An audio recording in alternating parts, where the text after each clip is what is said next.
Kia ora, welcome to Pottery New Zealand. This show is about Temuka Pottery, and I love Temuka Pottery. We're very lucky in this area. I'm living in Waitaki, but I grew up in Geraldine. My grandmother worked at the Temuka Pottery factory, and this is a present from her to my mother. So I'm very familiar with Temuka Pottery. It's been part of my everyday life for years.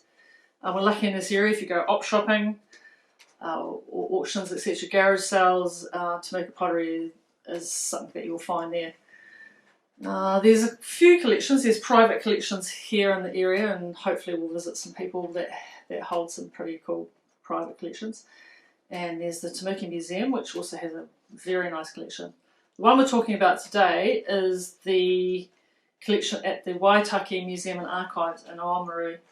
And man, it's fantastic. They've just had a show, an exhibition called Well Made of the pottery, from early pottery right through to the more modern pottery, hand painted. And it's been fantastic. I've been a few times. Bruce McCulloch put the collection together over many years. I think he was there from 1978 to 2005 as the museum director. And he just did a fantastic job. And what an achievement. I think it's just marvellous. And going into the future, we're just so lucky to have this. I went along to a talk that he gave about the exhibition. He talks a bit about the history of Temuka Pottery and then how the collection came together, and talks about a few of the specific items in the show. And this is the talk, so we're lucky to have this.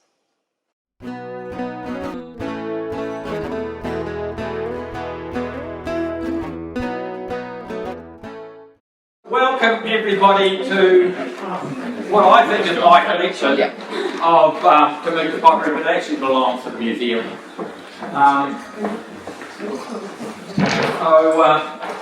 So I've got a few notes here.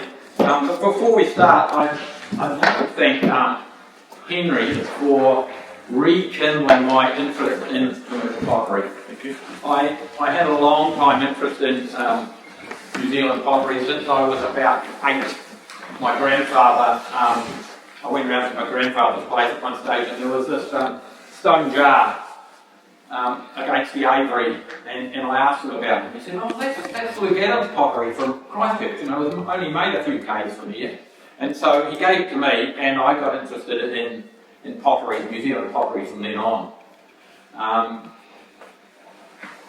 When I was at the museum, it was really my life for about 25 years. I got really passionate about it, and but in the last 20 years, I have gone cold turkey on it. I haven't had it fixed for 20 years until Henry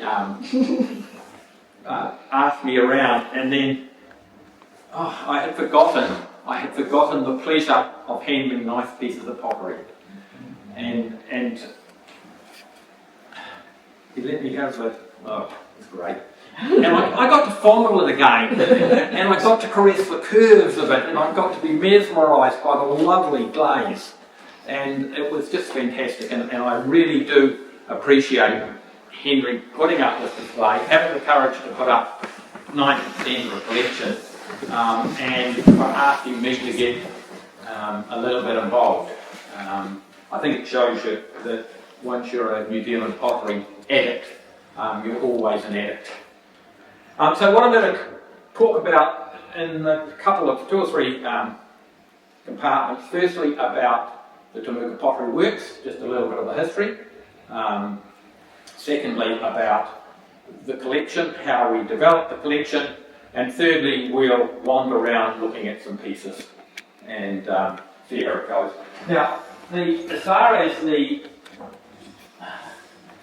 history is concerned, if you're genuinely interested in it, these 2 books are the Bibles, right?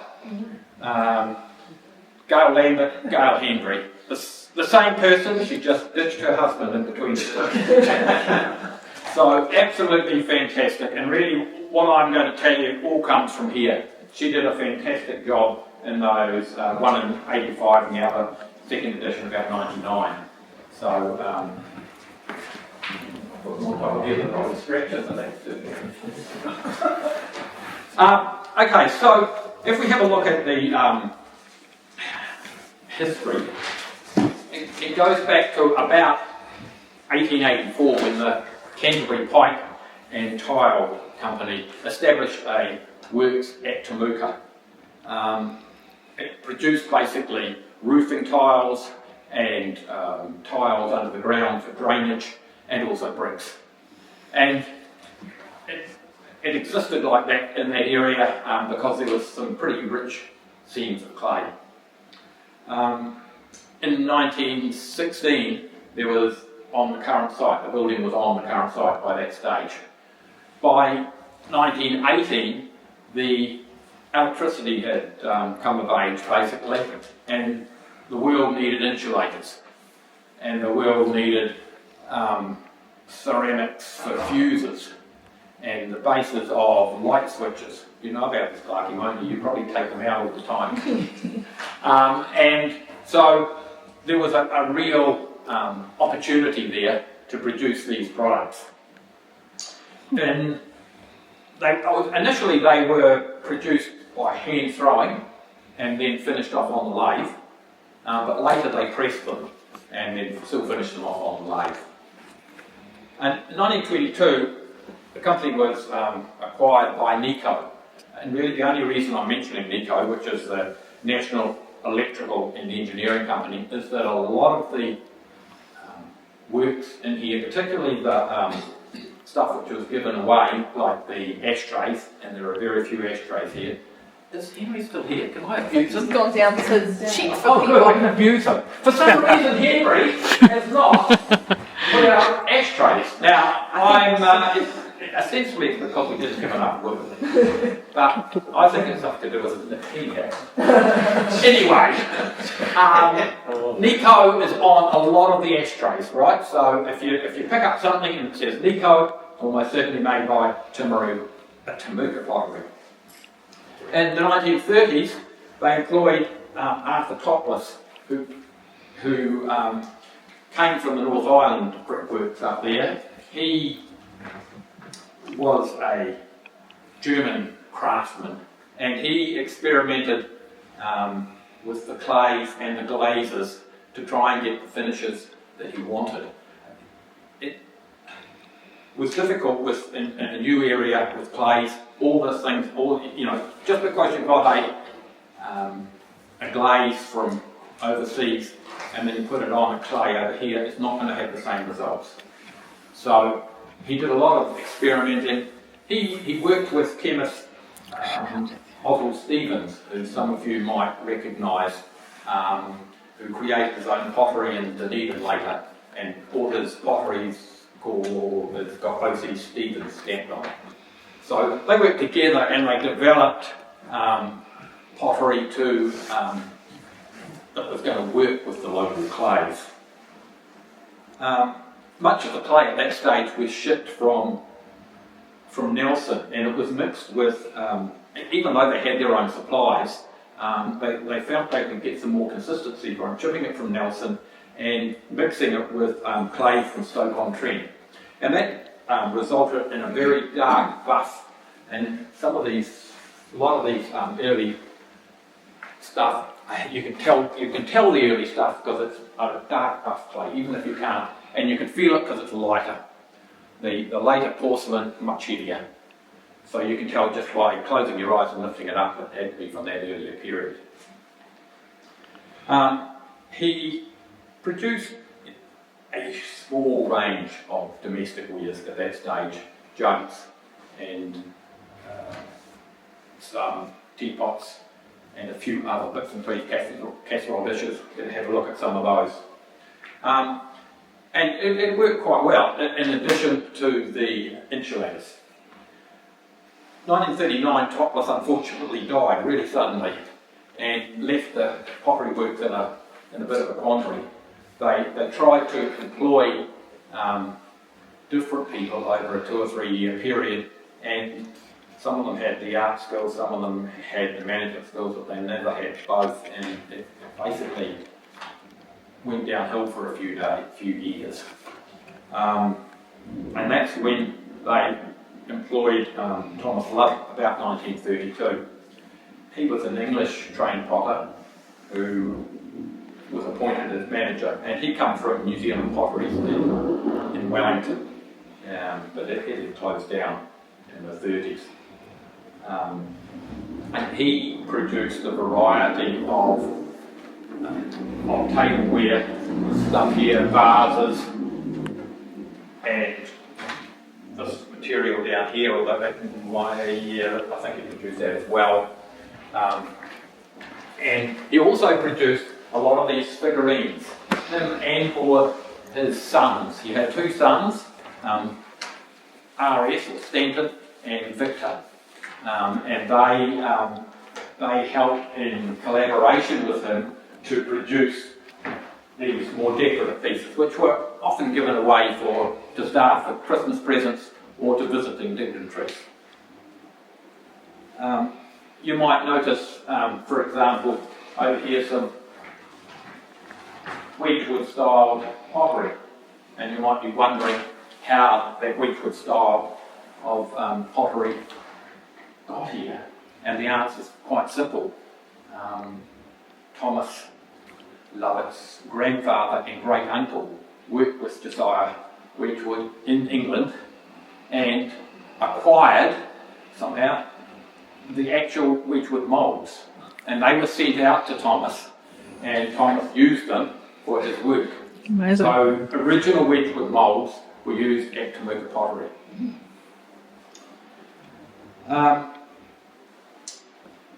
They produced, some of their most iconic ware during that period, and these sort of things, and the jars, jugs that are here, vases. This is all done during their period. These lovely blue vases here, lovely toppers, and there's a range of different ones here and different flavours.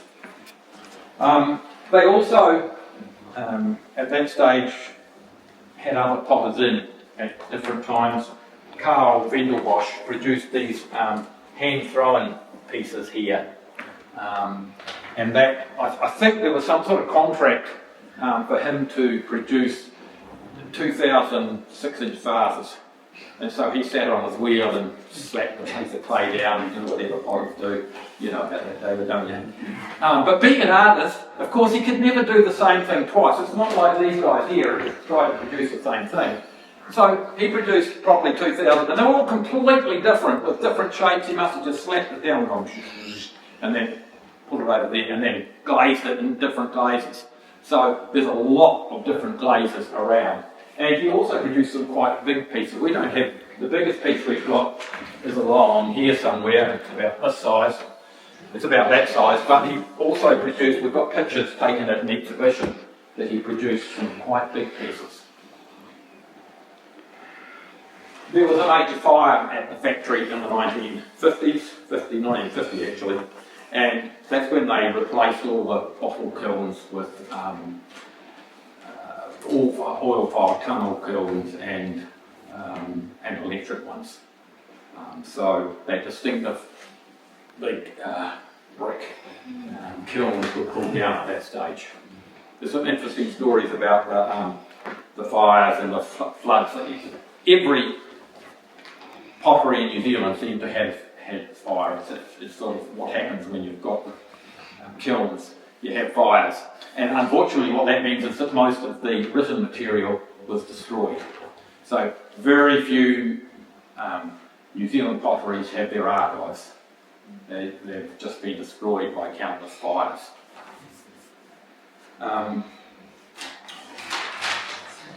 Next step up was the 1970s. In the beginning of this material here, Jack Laird was a Nelson, came from Wainea Potteries, and he was asked to design a selection of ware to compete with both the overseas pottery which was coming in. There was a huge amount coming in mostly from Japan, I think. Seems a bit incongruous that we're getting China from Japan, but there was a lot coming in, And also Crown Lynn was at its peak. It was producing a lot of stuff. So Jack was told to design something, or as part of his design brief was to make it completely different. So he looked around at New Zealanders of that period, a bit staid, a bit no avant-garde amongst us. We were doer Kiwi blokes and blokeesses. And so he produced this range of brown riverstone type pottery, which was based on the browns of their insulators. So you had brown pottery, and you had another range which was light brown, and another range which was dark brown. And it was pretty austere stuff. And it was heavy. It was stuff that you needed two hands to lift your plate up with. And they called it stoneware. And it just took off. It just took off. I'm sure most of you would have used some of the stoneware over the years. It just went, isn't that crazy? It took off, and the New Zealanders decided they liked that product as opposed to the finer Crown Lynn. And they outlasted Crown Lynn. Yeah. In the 1980s, they continued producing some of this stuff here, the Spring Bloom, the Alpine List, but still in muted colours. Still in muted colours in the early 1980s, because that's where we were at as a nation. In '89, Royce McCulloch, who was a Nelson potter, was commissioned to produce a range of ware to suit the current tastes. And he decided that we would use hand-painted material. And so from sort of here on, you will see this is all hand-painted. And there was changes. Gone was the cup of tea lifestyles from here, and we were into coffee mode. And so we made a range of coffee modes for the increasing numbers of coffee shops that were around. And they found they could make coffee and personalise it. At the time they found they could do that economically. And by 1999, when Gail produced her second book, she raved on about this being a very successful company. It was a New Zealand-owned company. It was using a high proportion of indigenous raw materials, local labour, and of course local skills. So as a pottery, it was incredibly successful at that stage, but as a business it was successful. They brought in innovative people, and they had aimed their product at where the New Zealand psyche was. So they've done some fantastic work. Since then, I left the collection about 2000 or just after, and since then, I can't really say exactly how the Temuka pottery is. I get the feeling that it's struggling a little. They've moved their domestic ware to Palmerston North, and I don't see huge amounts of it all over the place like you used to with this material here. But it has been through some of those periods before, and maybe it's just a matter of getting in another potter and doing it.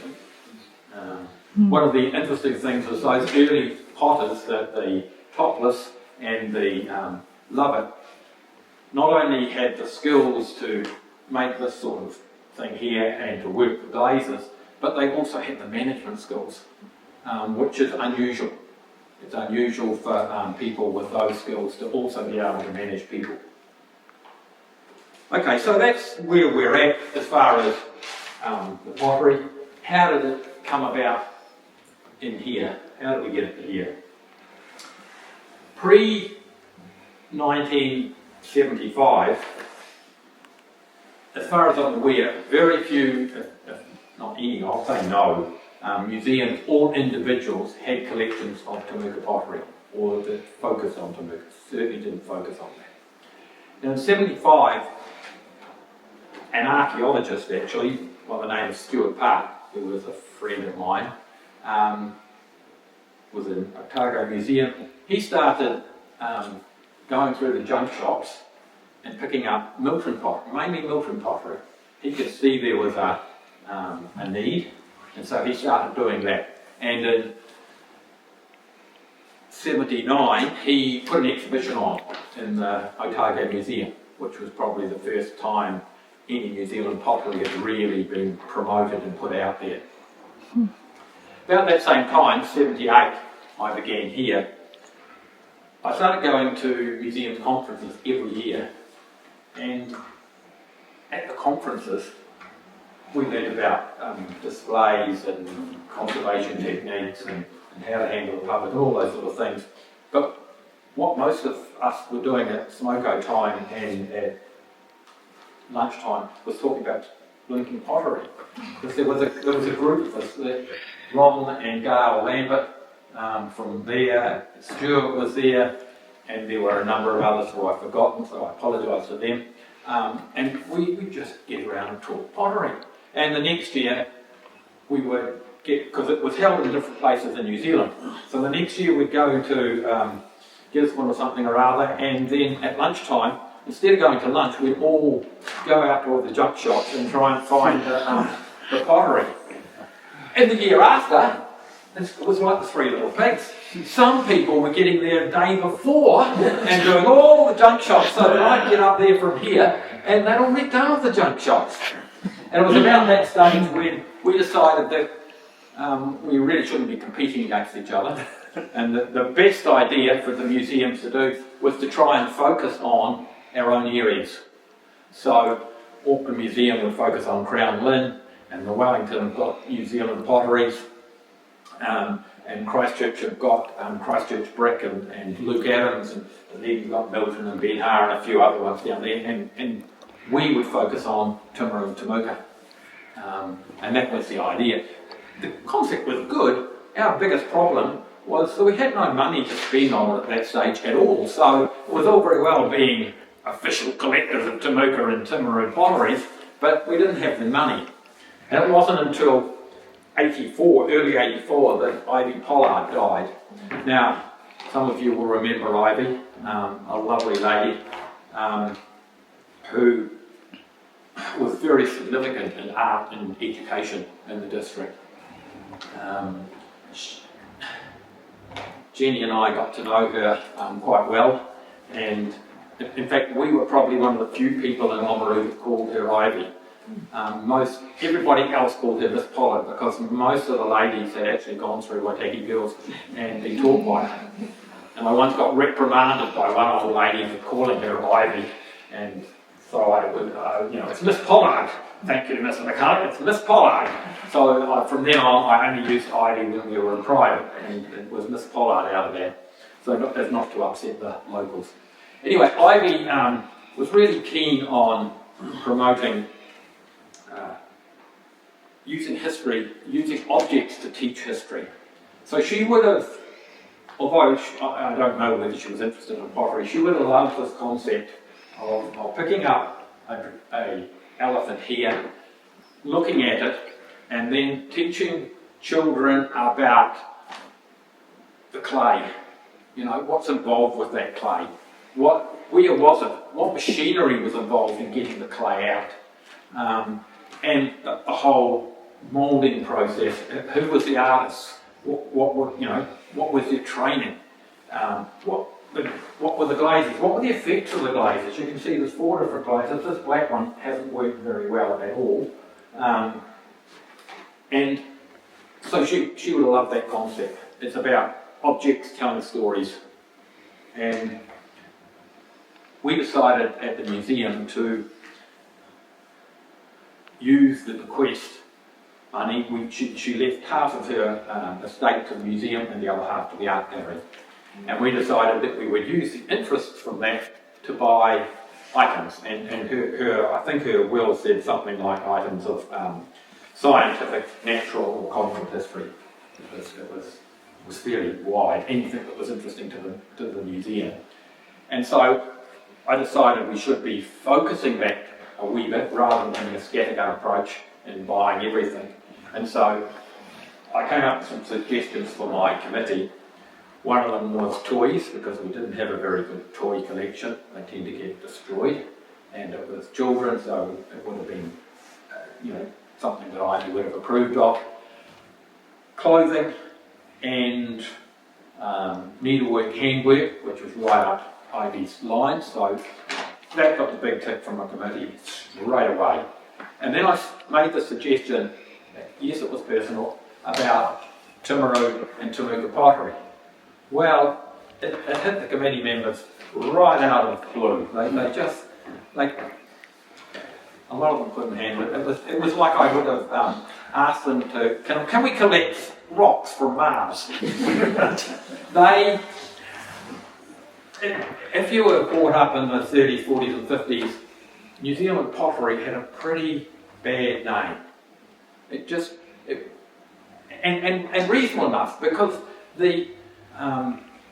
we didn't have the experts for the craftsmen, so we didn't have good craftsmen, and it was a dog-eat-dog world, and we had a few potteries and the craftsmen seemed to juggle around. And we had some clay, and we had glazes, that was all right, but the glazes acted differently on the clays here. So there was a heap of experimentation that had to take place, and they just get, beautiful brown glaze on an elephant, and the clay was right, it wasn't going to break. And then the lenses of clay would run out, because New Zealand was a much younger country than Europe and England, and so the lenses of clay weren't big, and so they'd run out of clay basically, and they'd have to go through that same process with a slightly different lens. They got better at it, and they got bigger lenses, but in the early days that was the reason that so much of the pottery got a bad reputation basically.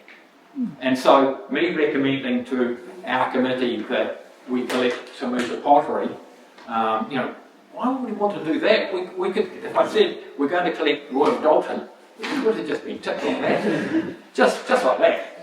And so look, I let it lie for a month. We had a monthly meeting, and I didn't want to push it through, although I was trying to push it through. I didn't want to push. I wanted to get a yes answer. And so I left it for a month, and during that month I went out and I picked up a couple of pieces of Temuka pottery, which I purchased myself, and then I brought them along to the next committee meeting. And can you remember all this, Mrs. McCulloch? Because she was at the committee meeting. No, you can't. That's good. I can make it up then. I brought it up to the next committee meeting, and basically the pottery sold itself. The people looked at it and they said, one of them asked, who had been against it, what's this piece of pottery?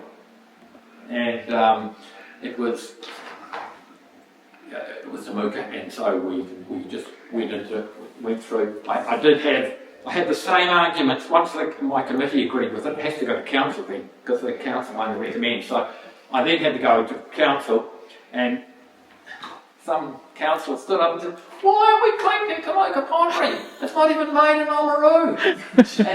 and fortunately by that stage I had some reasonable answers, and we managed to get it through. So then what I had to do was to set up establishing relationships with different groups, the collectors, the people that were selling it, and just see whether I could work with them. Remember, this was pre-internet days. None of this pottery has been got online. Nowadays, if you wanted to get a piece of Temuka pottery, you go online and you get it. This was all done, and it was all about relationships.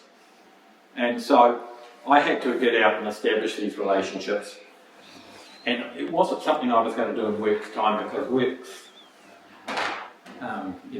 there was only two of us here, and we had to do the displays, the collection, everything basically, hang it up in the museum. So it was something I had to do in my own time, basically. And we used to travel a lot to Christchurch. We had parents and all up there. So we would jump in the car, and a 3-hour trip to Christchurch would take a lot longer than 3 hours, because I would be stopping just for a few minutes in Oamaru, and a few minutes in Ashburton, and just a few more minutes at Dunsandel. And of course, I had four kids under 5 at that stage, but I had a very understanding wife. And 3 out of those 4 kids were actually very good. So I was lucky. And I'd get to Christchurch and I'd have a few, I'd have a few items that I'd collected, and then Jenny would be with the kids and her parents, and of course that was fine. Then I could sort of relax. I could at least then go somewhere without feeling guilty. And so the next morning I'd get up and I'd go out for just a couple of hours to have a look around the shops and to see the dealers. And then I'd arrive home for a late tea and hopefully with something in the collection. So it was about establishing relationships with those people throughout the lower South Island anyway, establishing them with auctioneers. One of our close relationships with the local antique dealer, Evan Blair. Some of you will remember Evan. Really interesting, really sympathetic to our cause, and he used to travel to auctions regularly, Timaru or Dunedin, and what he would do would be, he'd go to the auction in the mornings and he'd ring me up and he'd say, I've got a bright red rabbit. There isn't a bright red rabbit, but we've got a bright red rabbit, and have you got it?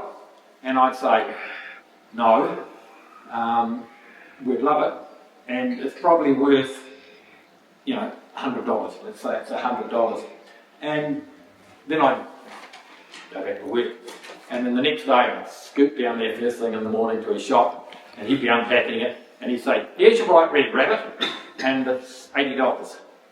And invariably, he would get it for a lot less than what we were prepared to pay for it, and he put a wee commission on it, and he was happy with it, we were happy with it. Sometimes he'd come back and he'd say, look, I had to pay $110, but it was a really lovely piece, and you can have this, and I won't take any commission on it. So, yeah, we worked together, and it worked tremendously. We worked with a lot of local collectors and collectors throughout the South Island, basically. And my policy was always to give a collector possibly 10% more than what its actual market value was. And my theory was that's a really cheap price to pay for them to come to us first. Mm-hmm.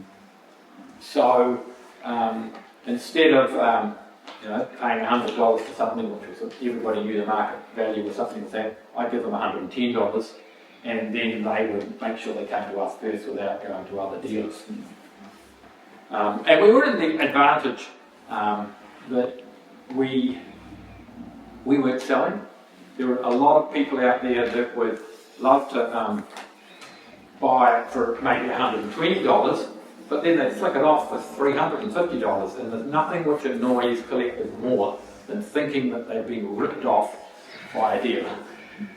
Or a collector for that matter. So we were lucky, we got in early, we worked with the dealers, and we managed to do this collection. One of the things which, I was going to say was the worst thing that happened, the worst and the best thing that happened, Garth's first book in '85, we'd been collecting for a couple of years, and then of course they just bought it all out. And so instead of us surreptitiously being able to get around to the shops and pick up the material,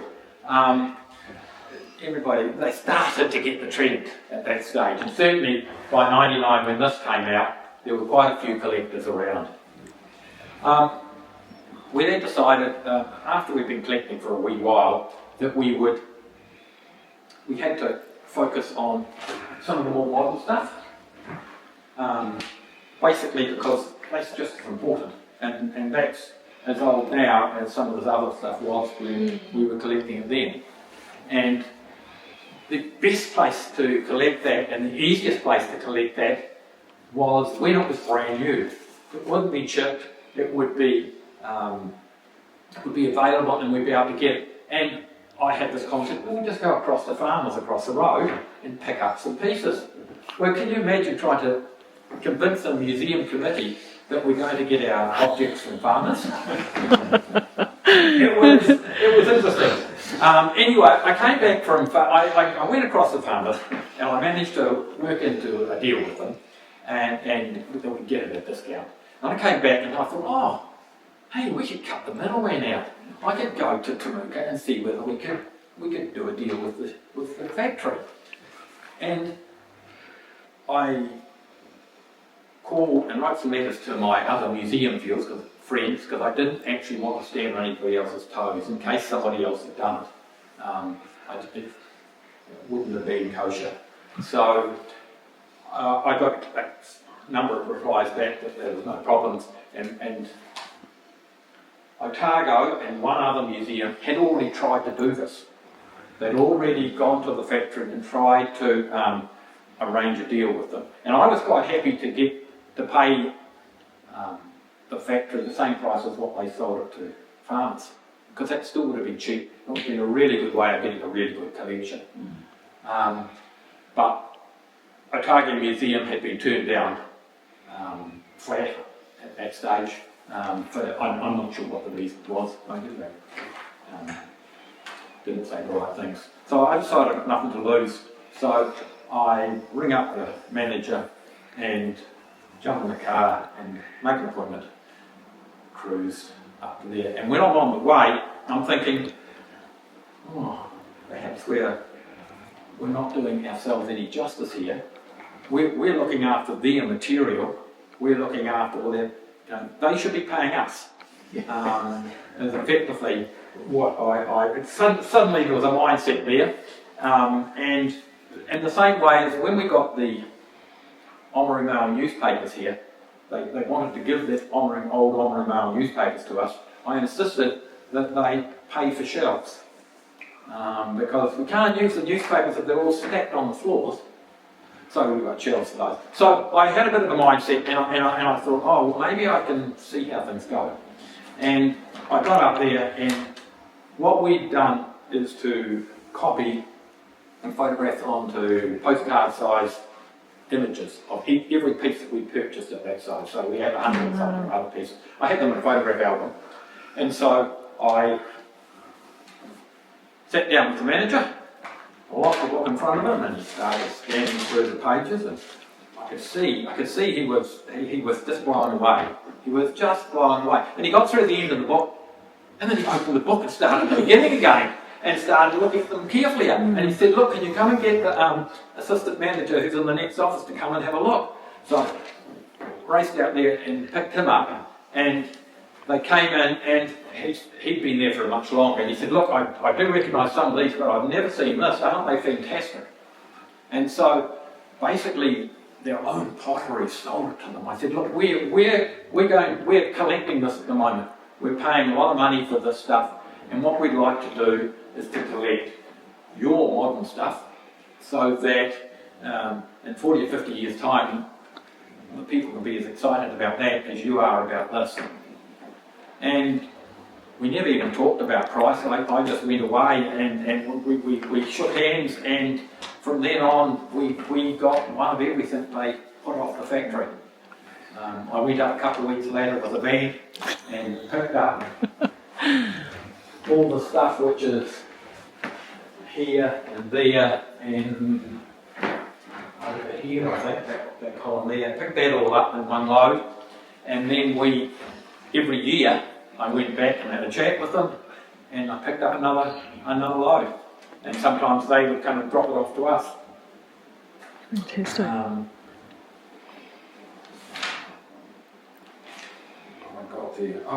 One of the times I was up here, and this is a sub story. This spring bloom, when they started decorating by hand, they just started decorating by hand when I turned up one day, and I said, come with me, come and have a look at this new range. He said, it's all done, we've decided to do it by hand. He was pretty excited about it. And he said, the trouble was that West collection decided that we needed to do this hand painting. We had no painters. So we could get some painters in, but we decided that we would try and use our own workforce.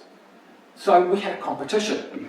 And we got everybody in the factory, whether it was the forklift drivers, whether it was the office person, we all got in there and we all drew sketches. And he said, you know what? One of the best artists here was the cleaner. So the cleaner had to give up the mop and pick up the paintbrush. So it's a lovely story, and they were pretty excited about that. Okay, so what are we doing? What are we doing? Running out of time, running out of... where are we doing that? We've got that. So we've got this collection coming in, and basically that worked every time until I left about 2000 something or other. And I think some of my, one of my few regrets of leaving the place here was that firstly we stopped collecting pottery, and that's, I'm assuming Ivy Pollard's collection and money is still around, but that's a matter of priorities, and that's every individual director has to decide what their time and money and effort is. And as most of the pottery collection was done during my personal time, then it's not surprising. But I was probably more disappointed that we didn't keep up that relationship with the factory, because that would have been a matter of making an appointment to go and see them, having a cup of tea with them for an hour once a year, and picking up pottery. And for various reasons that hasn't happened. But that's all right, I'm getting over that. So, and the other regret I had from leaving here is that when I left, whenever it was, 2000 or something or other, was right at the beginning of Trade Me. And I was at home, I couldn't get in, I couldn't get my fix on Temuka Pottery. Well, I could have done, but I couldn't do the fondling, which I like to do. So I get on to Trade Me and I have a look at it, and there were some beautiful pieces come up. And if I stayed here for about another 5 years, we could have just picked up another 50 odd pieces on Trade Me and had a really good collection. Just a good collection.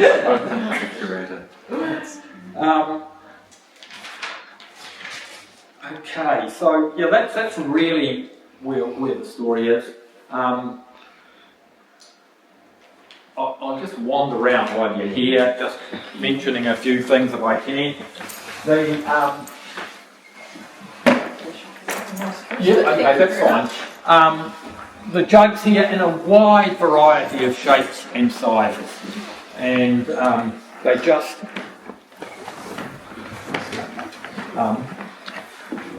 they all electric jugs were the thing, and they were reduced and they seemed to work well. And after they were used, there was they were always used as vases, right? So, and in fact, probably if you mention Temuka pottery to most people, if they remember something, it's an old jug or a vase which Granny had. NZR cups. And the reason there's not many of those, and I can tell you another story about that. When I was about 8, I used to belong to a junior museum pub in Canterbury. We used to do a lot of trips to the west coast on the train. And there's some lovely viaducts there. And the thing to do as an 8-year-old was to pick up the NZR cups and see whether you could break it by throwing it out over the viaduct. Most of them bounced. They were incredibly strong, but the reason there's not many of them there is that I've broken my share of them. We come around, there's lots of other jugs. Some of these ones, most of them had plastic tops of them, but a lot of them had ceramic tops here. Really hard for those ceramic, to get those ceramic tops there. Pivoted on metal on ceramics doesn't work. And so getting those to be in whole condition is very, very difficult. You can see this was mostly what happened today.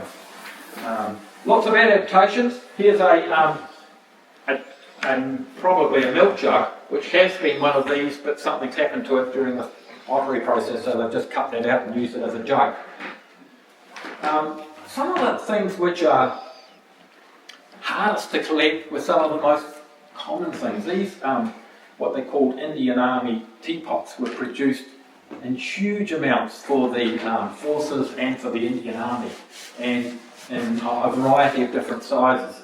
But most of them were shipped overseas, and they all got broken. And I think there's another one here somewhere. Here's another one over here. We got the last two of these in about the last 2 years. I've been collecting for about 15 years, and we've got some really rare pieces. Some of the really rare pieces, like this beautiful vase up the top here, one of my favourite pieces. Please have a look at that. I don't know why Henry hasn't put it down where you can really see it, but it's a beautiful piece. Royal Dalton would have been proud of it. It's got a little bit of crazing on it, but it's a beautiful piece. And we got some of the rarer pieces. These are tobacco humidors. They've got a clamp on them for screwing up and keeping your tobacco in it. And those sort of things people collected, but the teapots tended to get thrown out. So some of the common things are the rarest, as anomalous as they may seem. Lots of jugs, coffee pots down here, same sort of designs.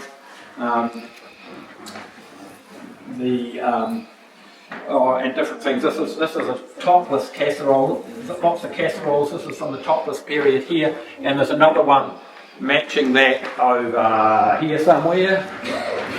One of my favourite pieces, another favourite piece is this topless teapot. Those come from Topless's grandson. We've got those. Sorry, I'm walking through it from lots of shell vases and larger urns and a huge number of vases. These spill vases were used by horticultural societies and at home. Most people have different ones of those. There was also just about every pottery in New Zealand produced them, so you'll get Oamaru potteries and ones from Christchurch as well. Some utilitarian ware. This is most of the utilitarian ware that you see like this will actually be Oamaru pottery. They made a heap a lot more. The glaze is totally different, and if I was to put a Oamaru pottery one beside these, you would instantly see. This is glossier, it's more buff in colour, it's really distinct. And some beautiful mixing bowls which were used a lot, and those are hard to get nowadays because they got used to death basically. And that's the thing, if you get a vase like that, it's hardly going to get used to death because it's going to sit on somebody's mantelpiece. Whereas a mixing bowl, you can see that's been scraped out. Lots of the different jack-layered pottery here, and lots of different glazes. Brown glaze called, and I've forgotten it now, Opaheat, I think so. And this one here with the white on top is Tekapo. So you have lots of different glazes. They all had South Canterbury names to be local. One of the things you'll notice here, and it's one of the stories that you can tell, there's two ashtrays here, really unusual. In the earlier period there were lots of ashtrays, and if Henry had done his job properly and put all the ashtrays out, you would see how important the ashtrays were in that early period. They were great things to give away because every second person smoked, and they were out there, and they had advertising, most of them in Nico. By the time we get to here, there's a few of them, and by the time you get over there, there's next to no ashtrays because it wasn't cool to be involved with the smoking industry. So yeah, that's a story that could be told. This is just a range of the different ware, the stuff which they use for coffee shops. And coming on through, Royce, all this is all hand painted. All hand painted by going to say by the cleaner, no, by a range of different people. So are they still producing today? They are producing in Palmerston North, but look, to be honest, I wouldn't like to say how good it is because I just didn't work on that. It's not Temuka Pottery anymore. It's Jasper Ware Bisque Ware from Nelson, that a company has since purchased the Temuka branding. It's no longer owned by the same Temuka Pots and Temuka Pots, yeah, and they produce it more for restaurants. So I haven't got a clue what it's like, but I don't see the Temuka name. And talking about the Temuka name, there's two things to know. Some of these glazes were better than others. This particular glaze here, called Homestead, is a particularly rare glaze, mainly because it was supposed to be produced in the same quantity as everything else, but, and you can't see because Henry turned it over when he put the plate wax on. When I put it up on display, you could see that the glaze was faulty, basically. It was inconsistent. And so they stopped the production of that halfway through. So it's the one that I would be collecting out of all these because it's probably the rarest here. And incidentally, there's a group of stuff in here, in this period, where they stopped putting labels on them to mark their pottery. At one stage I went in and had a chat to them. They stopped doing it. I talked to the manager and he said, look, it's too much time. You know, we can cut the process out. It doesn't add anything to the process. And I just about lost my call at him. I just about lost the relationship altogether. I said, look, if you're proud of your pottery, if you're not proud of your pottery, just leave the labels off. But if you're proud of it, you need to acknowledge it. I said it's just so difficult with New Zealand potteries. If they don't have labels on, you can't confirm where they came from. And so, fortunately, a wee bit later they started putting it into the moulding, which was good. Yeah, lots of different animals here. Sailor duck. And they made sure it was called Sailor Duck, not Donald Duck, because then there would have been copyright issues. And this one's been done into a light that would have had a little light button on it and a wee switch with a light on it. In some of the pottery there was a bulldog done as well, which is in the collection, but it was made into a light as well. Mendelssohn, salt and pepper shakers. Some of these poncho characters, the Mexican hawk, were supposedly made in very small numbers to test out glazes. And that's what they did. Often, if they had a new clay line, they would have to devise something and then throw all their glazes on it and just see how it reacted. Over here we have some cultural appropriation, which was fairly typical, with reasonably typical Maori motifs over here. These are tobacco humidors, and this rather nice one here was what I called was a pseudo Maori, because it doesn't really look Maori to me at all. Certainly the face doesn't. And it's an interesting thing about this. I don't even know the whole process, but apparently they broke the mould to this at one stage, and they never produced any more Maori ones. They just produced plain ones after that. So there are plain ones in that variety of Jasper ware, some hand-painted ware, the Buddha, lots of lovely blue, right? And these are fantastic. This is the sort of thing which gets me excited. The depth of the blue in those glazes is just fantastic. Absolutely fantastic. Okay, so look, I'm just about outspoken. I will tell you one other story, and that's about the cut over here behind my wife. And hopefully I'll give you the full story. Not the full story. 1985, or whenever it was, the Rainbow Warrior was sung by some French people. won't say anything about that. Well, I will. I was absolutely livid about it, like most New Zealanders. And I just, up until then, I had a reasonable relationship with the French. And apart from the fact that they ate snails, and snails is another thing I'm passionate about. But anyway, we're getting beside the point. We've got these French. The other thing I knew them about was their rugby. And their rugby was played with the FL word, with flair. And I admired that. They didn't always win, but they played with flair. After the Rainbow Warrior, they played with an FL word, but it was flaky as far as I'm concerned. They were terrible. Anyway, I went home and at some stage, and I'm not sure on the timing of this, I got rid of all our own Archive cups out of our cupboards, and I decided there was a bit of anti-French sentiment around everywhere, New Zealand anyway, and I decided that we could get some good publicity if we sent our Archive cups back from the council. And so I thought, yeah, that's good, we'll send them back to the French embassy. And so I didn't want to go and see my boss because my boss would have said no. So I went straight to the mayor, who was Reg Denny, and he was good chap. And I said, look, this is what I want to do. I want to try and parcel these up and send them up to the French embassy and tell them what to do. You know, we're not happy.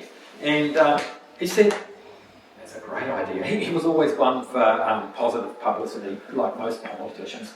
He said, I can do better than that. I'm going up to Wellington on Thursday. If you parcel them up, I'll take them up and deliver them to the French embassy. So I parcelled them up into a council paper bag, a rubbish bag, which had the council logo on it. Reg put them on the friendship. He said he sat them right next door to him. He said he didn't buckle them in because if we had an accident, he wanted them to all be broken. But he took them up there and he dumped them at the French embassy, and we got some really cool publicity. And I thought, that's great, that's the one up. And then in the meantime, I had been on to Tom at the Temuka Pottery factory, and I said, look, this is what we're doing. Can you replace them? And he said, sure, you might. And so we agreed on that cup, and I said, look, we'd mention you in any publicity so that, we could stick it to the French, and we're going to replace their cups with good New Zealand products. It's a good story so far. Tom delivered about 50 of these cups, and I took them along to the council and distributed them in the smoko rooms, and I took them down to the library and I distributed them in the smoko rooms down there. And I thought, that's great. I felt really good about it. That's middle finger to the French. We've got New Zealand product here. And then I went up to the council a few days later, and nobody was using the Temuka Pottery mugs. And I went down to the library, and nobody was using the Temuka Pottery mugs. And I had to ask people, I said, what the heck's the story? I've got these, I've got this good deal and it's New Zealand made. Oh, we don't like them, they're too thick, or they hold too much, or... I could not believe it. And then I ended up collecting them all up, bringing them back. The council had to get some more pottery, more appropriate ones, and the French had the last laugh. So I was not happy about that story, but it's true. Unfortunately. At least you tried. Yes, we did try. We did try. I'm telling you is that he eats his breakfast on an Archive plate. Yeah, don't tell him that. It's a different type of Archive. So yeah, it was good, and it was a good opportunity. Got some good PR out of it. But as long as I never told the French that we couldn't actually use these ones. People would rather have the French cups. So I think that's about all I've got to say at this stage. I did want to thank Henry again. He missed my thank you at the front, which was just as as well. Just a black. I really abuse it. But I want to thank you. And give you something. Oh, For your own personal use. And thank you, Bruce. that will remind you about the strange guy who has a fetish about Temuka pottery. It will hopefully remind you about the bastard who blew up the Rainbow Warrior. But most of all, I hope it will remind you about the really bad tastes that the council officers have for pottery and not wanting to use it. So thank you very much for having me here. And thank you people for listening. I'm really open to questions if you've got anything you want to say. And as I say, have a look through the books there and see what other New Zealand pottery is around. Thank you very much.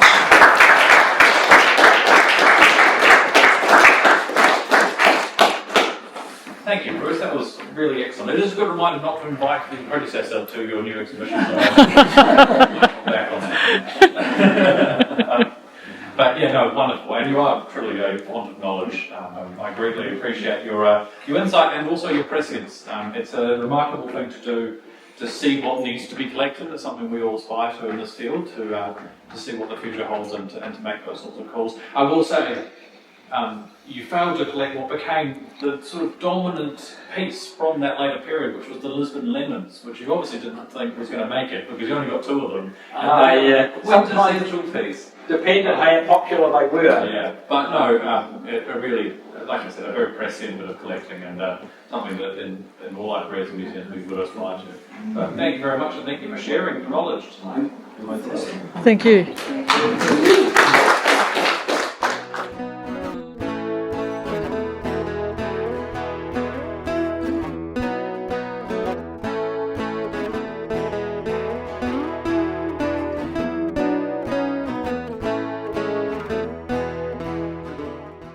That was great, wasn't it? I really enjoyed it. Before we go, let's have a look at the mantelpiece today, set up for the show. So, a lovely little blue, light blue milk jug. These have Temuka Ware stamp on them. They come in, I think, 4 sizes, though someone said 3, but I think I've seen 4 sizes. Very lucky to have the light blue. Carl Venderbosch, hand potted at Temuka. These have the NZI stamp 64, and I've seen one with a 65, so that's the date that they were made. Beautiful yellow inside. There's been a few of these on Trade Me lately. There's a bit more interest in these now as being collectible. The shell vases, this is the more common shape. Sometimes they're marked, sometimes they're not. I've got a white one that's not marked. Normally vitrified porcelain, Temuka. There are lovely shell designs. Some of the other ones have got more intricate and more finer design details. Of course, you recognise these kettles. This is a lobe kettle, or as I call them, a pumpkin kettle. This one has a bit more of an intricate design on the handle. Some of them are a little bit plainer, a little bit larger. I think so far there's 4 shapes. Some of them have got hot point written on them, but they are also Temuka. Very nice spill vases. This is that kind of creamy, light brown mottled colour. They come in a few sizes. This particular one's not marked, but really this colour says Temuka. Riverstone. Now Riverstone is very, very popular at the moment, very collectible. I've seen some beautiful photos on the Temuka Facebook page that I help admin, and people have hutches with their Riverstone collections, and that's very, very popular. And no, it's lovely. I mean, they were popular when it came out as well, the most popular glaze. And this is the little Indian teapot that Bruce mentions in the talk. Temuka Ware on the base in capitals. I was very, very lucky. I found this at the Oamaru dump, and I couldn't believe it. It's got no cracks, it's got nothing wrong with it, and it was just my lucky day. Really lucky. So that's the end of this first show, and I've had a ball. I've really enjoyed doing it. I don't have any firm plans for what the next few shows will be. I'm going to take it as it comes and see what pottery adventures we get up to. So we'll see you soon. Pottery New Zealand, we love it.